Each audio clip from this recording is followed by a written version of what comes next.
তো আমার দুই সাইডে দেখতে পাচ্ছেন শালের জঙ্গল, ওখানে কি পোস্টার মারা আছে হাতির ছবি দিয়ে, সাবধান বন্য হাতি যাতায়াতের রাস্তা, সেই জন্যে অযোধ্যা বনাঞ্চল পুরুলিয়া বন বিভাগ। কেস আমি সাবধানেই যাব। এখানে রেলিং দেওয়া আছে কারণ সাইডে খাই আছে সেই জন্য। আর টানগুলো দেখুন, জাস্ট চেউ টানগুলো।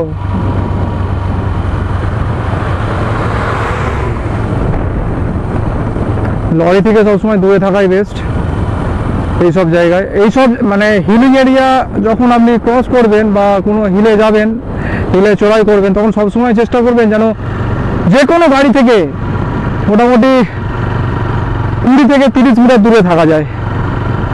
কারণ বলা যায় না কখন কি ব্যাক গিয়ারে চলে আসবে ফট করে, কারণ উঁচু জায়গায় অনেক সময় অনেক করে উঠতে পারে না।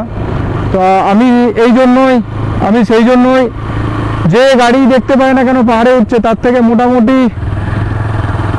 ধরে নিন 10 থেকে 20 মিটার দূরে থাকি। ওখানে একটা মাইল পোস্ট দেখতে পাচ্ছি।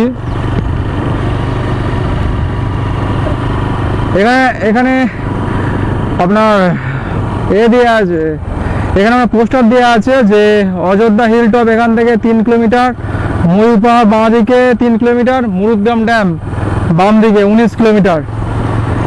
এখানে বহু পর্যটক আছে, মেনলি পর্যটকের ভিড়টা দেখতে পাওয়া যায় উইন্টার সিজনে।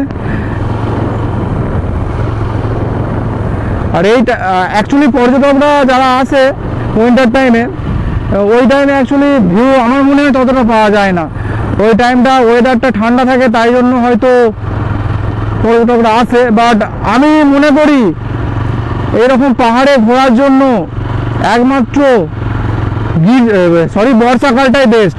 কারণ বর্ষাকালে বৃষ্টিতে এই যে গাছের পাতাগুলো দেখছেন পুরো সবুজ, আর এই সবুজ জিনিসটাই পাহাড়ে ভালো লাগে।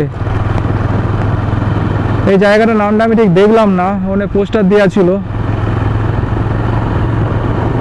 সামনে একটা বার আছে, পলাশ বার। এখানে আপনারা ওয়াইন শপ, এখান থেকে আপনারা সুরাপান করতে পারেন বা